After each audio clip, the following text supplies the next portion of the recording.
آتی ہے. حضرت عبداللہ بن حذافہ جہاد کر رہے تھے, روم کے عیسائیوں نے گرفتار کر لیا. 1000 آدمی نے مل کے پکڑا, گرفتار نہیں ہوتے تھے صحابی. 1000 آدمی نے گھیرا ڈالا, گرفتار کر کے لے گئے. اور جب بادشاہ کے سامنے گئے تو وزیر کہنے لگا بادشاہ بندہ بڑے کام کا ہے, اگر ہمارے قابو آ گیا تو فائدہ دے گا. صحابی ہیں حضرت عبداللہ بن حذافہ, حضرت فاروق اعظم کا زمانہ ہے, اگر قابو آ گیا تو فائدہ دے گا.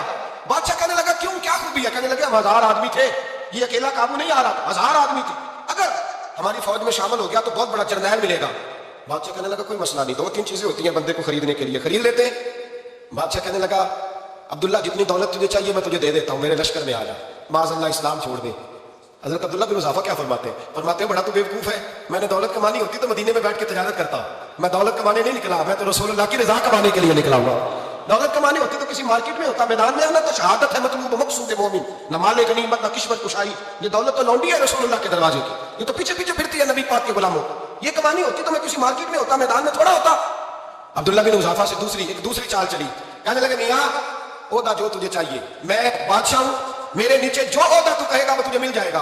حضرت عبداللہ بن حذافہ کہنے لگے شاید تجھے پتہ نہیں میری تعریف کیا ہے, شاید تو جانتا نہیں میری تعریف کیا ہے. کہ صاحب کی کیا تعریف ہے؟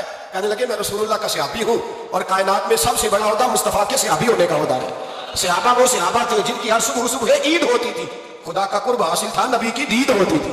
فرمایا میں نے حضور کے جلوے دیکھے ہوئے ہیں, مجھے عہدے کی ضرورت ہی نہیں, اور میں نے عہدہ لینا ہوتا تو میں سیاست کرتا ہوں, میں تو شہادت لینے نکلا ہوں میدان میں, عہدے کا میں نے کیا کرنا ہے. اب بادشاہ کہنے لگا اسے قتل کر دو. وزیر کہنے لگا نہیں, ایک بات اور ہے, مجھے ایک چال اور چلنے دو. کہا وہ کیا؟ کہنے لگے میری بیٹی بڑی خوبصورت ہے, مجھے موقع دو, اپنی ہی بیٹی کو سجا بنا کے.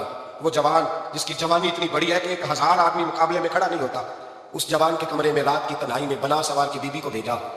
وہ بیوی کہتی ہے میں ساری رات بن سوار کے اس صحابی کے کمرے میں بیٹھی رہی, لیکن یہ کیا شخص تھا, ساری رات ہی مصلے پہ بیٹھا رہا, ساری رات.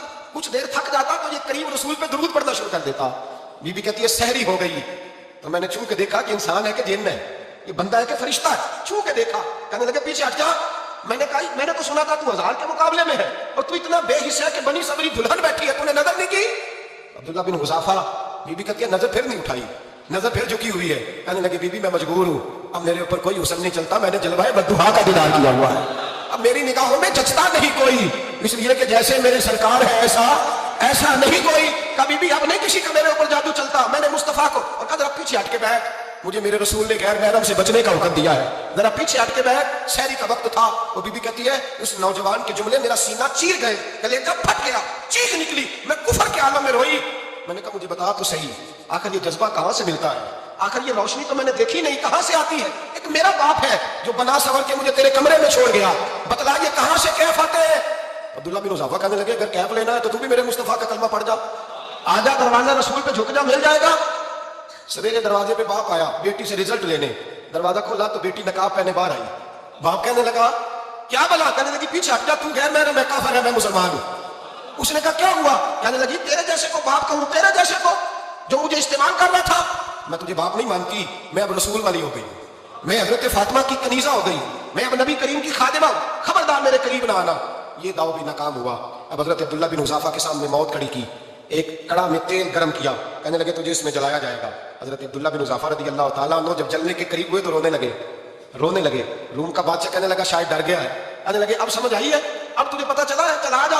حضرت عبداللہ بن حذافہ کہنے لگے تو کافر ہے, تیری کافروں والی سوچ ہے. اس لیے نہیں رویا کہ موت سے ڈر گیا ہوں, میں تو اس لیے رویا ہوں کہ ایک جان ہے وہ نبی پاک پہ قربان ہو رہی ہے. کاش رب مجھے 1000 جان دیتا, میں ساری مصطفیٰ پہ قربان کر دیتا. حاضر بریلوی فرماتے کن تیرے نام پہ جا فدا, نہ بس ایک جان 2 جہاں فدا, اور میرا 2 جہاں سے بھی نہیں جی بھرا, میں کروں کیا کہ کروڑوں جہاں نہیں. میاں صاحب فرماتے ہو کچا رنگ للاری. میرے بھائی وہ روم کا بادشاہ کہنے لگا دنیا میں نے بھی بڑی دیکھی ہے, پر جیسے پاک صاحب مصطفیٰ کے غلام دیکھے ایسا میں نے کوئی نہیں دیکھا. او بھائیو, نظر پاک ہو, روح پاک ہو, مزاج پاک ہو, پھر انسان بڑے بڑے کام کرتا, پھر وہ مہمات کو سر کرتا.